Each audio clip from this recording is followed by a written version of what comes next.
मेरा पूरक प्रश्न माननीय मंत्री जी से है, क्या कोंडागांव जिला निर्माण समिति के कार्यों के जब आ गया क्रियान्वयन हेतु कार्यपालन अभियंता जब उत्तर आ गया ग्रामीण यांत्रिकी सेवा संभाग कोंडागांव नोडल एजेंसी निर्धारित है?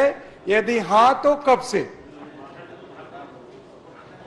अध्यक्ष जी, उपाध्यक्ष जी, उत्तर में ही माननीय मंत्री जी एक जी क्या है, उस दिन आसंदी ने मोहन मरकाम जी के प्रति बड़ी सदाशयता दिखाई, आधा भाषण को पूरा मान लिया गया। यहां से गए कोंडा पार तो वहां से कलेक्टर ने भगा दिया, अभी काम पूरा नहीं हुआ, उद्घाटन नहीं कर सकते कहीं, वो दोनों जगह लटक गए बेचारे, न इधर के हुए न उधर के हुए। हमारे पास सही खबर तो रहता नहीं।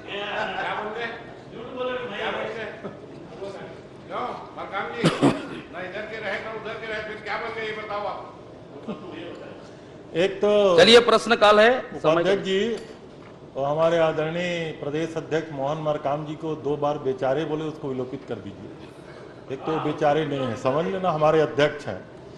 आदरणीय बेचारे तो इसलिए कहना जरूरी है कि कुछ मुख्यमंत्री हटाने में लगे हैं, आपके पड़ोसी बचाने में लगे हैं, तो बेचारे ही है। अरे भैया, आपको दूसरों के घर की चिंता क्यों रहती है? अपनी चिंता कर लो ना। 15 साल में 15 और अब कितने? आजकल आपको भारी उत्तेजना हो रही है, चलिए प्रश्न काल है। माननीय मंत्री जी नेता नेता मानते हो नहीं? चलिए मंत्री जी। उपाध्यक्ष जी, आदरणीय मोहन मरकाम जी ने जो पूछा है, उन्होंने आरएस डिपार्टमेंट को कार्य आवंटन के बारे में पूछा है। नोडल एजेंसी के रूप में 2 एजेंसी एक साथ काम नहीं कर सकती, क्योंकि वो नक्सली क्षेत्र है और शासन का ये आदेश है कि इसके लिए जिला निर्माण समिति का गठन किया जाएगा।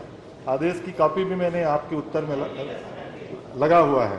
तो जिला निर्माण समिति के द्वारा, और ये भी अधिकार है कि कलेक्टर जो है वो नोडल अधिकारी अध्यक्ष के रूप में या समिति के रूप में नामजद कर सकता है।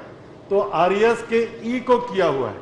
आपने प्रश्न किया है नोडल आरएस को नोडल विभाग के रूप में काम दिया गया है क्या, इसलिए निरंग बताया गया है।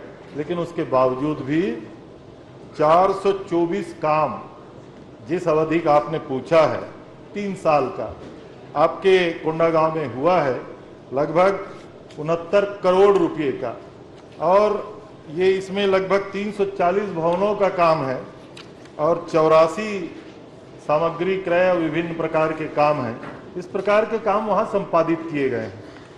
माननीय उपाध्यक्ष महोदय, मैं वही तो जानना चाह रहा हूँ। आरएस निर्माण एजेंसी है, भवन बनाती है, ये करती लगभग 7 करोड़ से अधिक राशि वो सप्लाई का काम, मतलब आरएस कब से सप्लाई का भी काम करने लग गई है? मैं वही तो जानना चाहता हूँ कि कब से भाई आपके सरकार में सब संभव है, मतलब कब से सप्लाई का काम कर रही है? निर्माण एजेंसी आरएस है, वहां तक तो ठीक है, मगर वो सप्लाई का भी काम मतलब आरएस भी करने लगी, मैं वही जानना चाहता हूँ। भूपेश है तो भरोसा है। अच्छा लगा अजय जी ने नारा लगाया, भूपेश है तो भरोसा है। मैं आपको बधाई देता हूं, धन्यवाद भी देता हूं। ये पूरा प्रदेश की जनता का है। आपने प्रश्न किया विभाग कब से सप्लाई कर रही है, मैंने फिर से कहा 2 एजेंसी एक साथ काम नहीं, वहां निर्माण समिति ही नोडल एजेंसी है, जिसके भार साधक के रूप में आरएस के ई को दिया गया, उसके द्वारा ये कार्य कराया गया। माननीय उपाध्यक्ष महोदय, कार्यपालन अभियंता ग्रामीण यांत्रिकी सेवा संभाग कोंडागांव के पद पर किस अधिकारी को पदस्थ किया गया है? उक्त अधिकारी को क्या किसी अन्य विभाग का भी प्रभार दिया गया है? यदि हाँ तो वर्तमान में किन किन विभागों का प्रभार उक्त अधिकारी के पास है? अधिकारी का मूल पदस्थापना विभाग कौन सा है?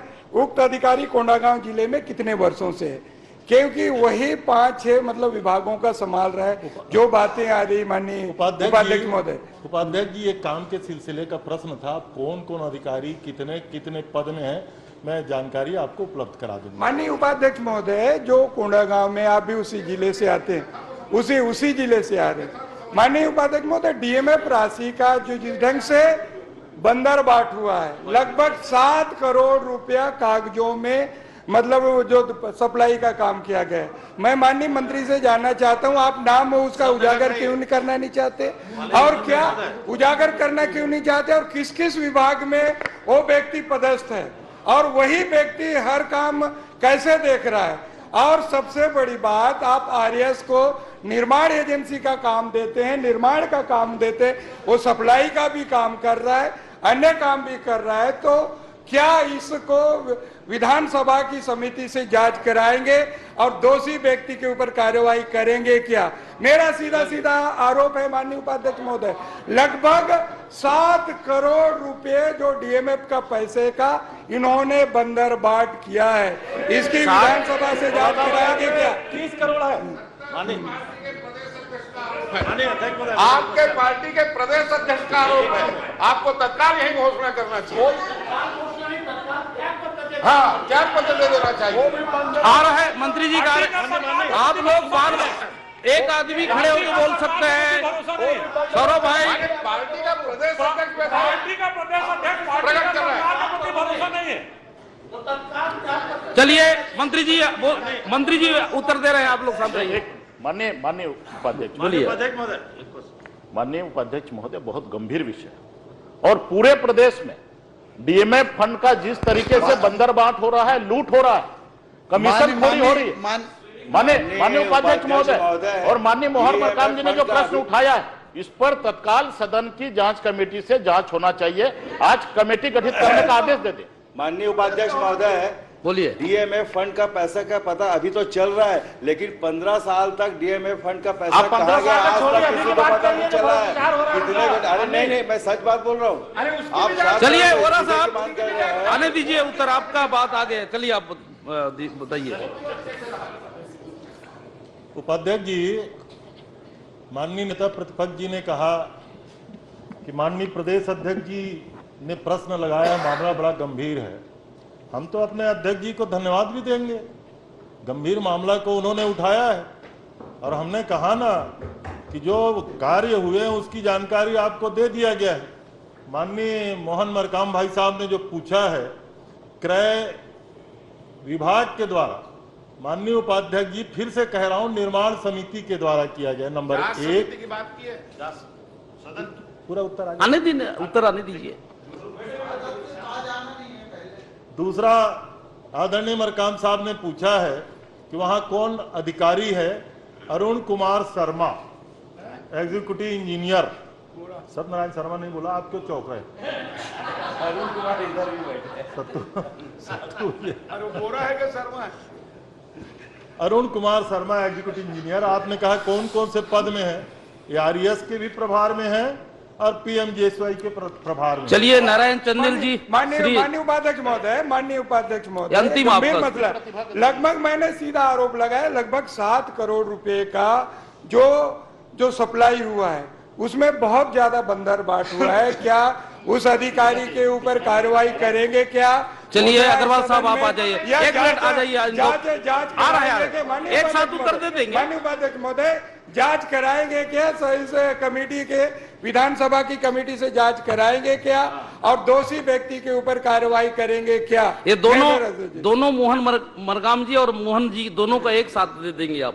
माननीय उपाध्यक्ष जी, मैं माननीय मंत्री जी से जानना चाहता हूं कि जो निर्माण एजेंसी है, क्या निर्माण एजेंसी को क्रय करने का अधिकार भी है क्या? सप्लाई क्रय करने का अधिकार भी है क्या? और अगर उसको अधिकार है तो माननीय सदस्य जिस बात को कह रहे हैं कि 7 करोड़ रुपए का बंदरबाट हुआ है, तो क्या मंत्री जी उसकी जांच करवाएंगे क्या?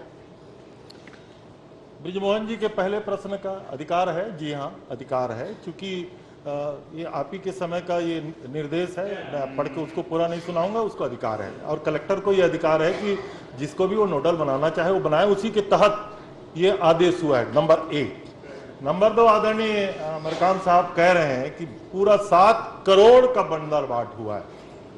अध्यक्ष जी, अगर ऐसी स्थिति है, मैं नहीं समझ पा रहा हूं कि पूरा 7 करोड़ के इस तरीके से बंदरबाट हुआ होगा, लेकिन हमारे जिम्मेदारी से प्रदेश अध्यक्ष जी ने प्रश्न किया है कि इसकी जांच कराना है, तो मैं यहाँ राज्य स्तर के अधिकारी भेज करके इसकी जांच करा लूंगा। नारायण चंदेल जी, चलिए हो गया। माननीय उपाध्यक्ष महोदय, मरकाम साहब वो हो गया। माननीय उपाध्यक्ष महोदय, मैं वो आ आपके गया, माध्यम जांच से करा माननीय देंगे। मंत्री जी से कहना चाहता हूँ, मुझे पूरा उम्मीद है कि उस व्यक्ति ने पूरा बंदरबाट किया है, उसके ऊपर कार्रवाई आप करेंगे। और हो गया, विधानसभा- जांच का आदेश हो गया, नारायण विधानसभा चंदेल की जी। समिति से आप जांच कराएंगे, पहला घोषणा करेंगे। समय- मैं उम्मीद करता हूँ विधानसभा की समिति से आप घोषणा करेंगे। और हम लोगों के वहाँ के 3 विधायक हैं, उसमें एक तो विधानसभा उपाध्यक्ष है, हम 2 विधायक हैं, 2 विधायकों को उस समिति के सदस्य बनाने की घोषणा करेंगे। मैं उम्मीद करता हूँ हम उस जिले में 3 विधायक हैं, 2 विधायकों को उस समिति का सदस्य नियुक्त करने की घोषणा करेंगे। मैं ऐसा उम्मीद करता हूँ। आदरणीय उपाध्यक्ष महोदय, वो कितने आज भय मुक्त होकर के बोल रहे हैं। पहली बार क्या हो के भय मुक्त फोटो आप लगाए नहीं, अधिवेशन में बयान दे दिए हैं कि वो हटने वाले हैं, सरगुजा से बनने वाले हैं। तो अब ऐसा प्रश्न नहीं पूछेंगे तो और कैसा पूछेंगे? इसलिए आप कृपा करके धड़ाधड़ जवाब दीजिए। चलिए, अब और हम उसकी भावना का सम्मान करिए। उपाध्यक्ष जी, जी विधानसभा की कमेटी से जांच कर, बहुत 7 करोड़ का मसला है और 3 साल का ये खरीदी की बात छोटा है। नहीं, मैं छोटा नहीं बोला, मैंने कहा कि 3 साल की खरीदी का आदरणीय अध्यक्ष जी ने बेहद जवाबदारी से ये प्रश्न किया है। उन्होंने कहा भी कि बहुत जागरूक जिला है, वहाँ के विधानसभा उपाध्यक्ष हैं, खुद प्रदेश अध्यक्ष जी हैं, तो उसमें कोई आपत्ति नहीं अगर माननीय अध्यक्ष जी कह रहे हैं। लेकिन मैंने कहा माननीय उपाध्यक्ष महोदय, मैं राज्य स्तर के अधिकारी से जांच कराने का निर्देश जारी कर दूंगा और केवल निर्देश नहीं माननीय अध्यक्ष महोदय, 1 महीना का टाइम लिमिट कर देता हूं। और ये समझ लीजिए, क्योंकि ये तो बहुत पुराने कार्यकाल के पूरे मसले हैं, 1 महीना के अंदर जांच की रिपोर्ट आ जाएगी, अधिकारियों के खिलाफ भी कार्रवाई किया श्री नारायण चंदेल साहब। माननीय उपाध्यक्ष विधानसभा की समिति से जांच कराने में क्या परेशानी? चलिए, वो तो जांच विधानसभा की समिति से कराने में क्या परेशानी? के मामले में जांजगीर का भी मामला आया था, उसमें भी कहा था जी, तो डीएमएफ में लगभग 50% का तो भ्रष्टाचार हो रहा है, ये जग जाहिर है। और ऐसे गंभीर मामले में पब्लिक एक्सचेकर के पैसे को बर्बादी हो रही है।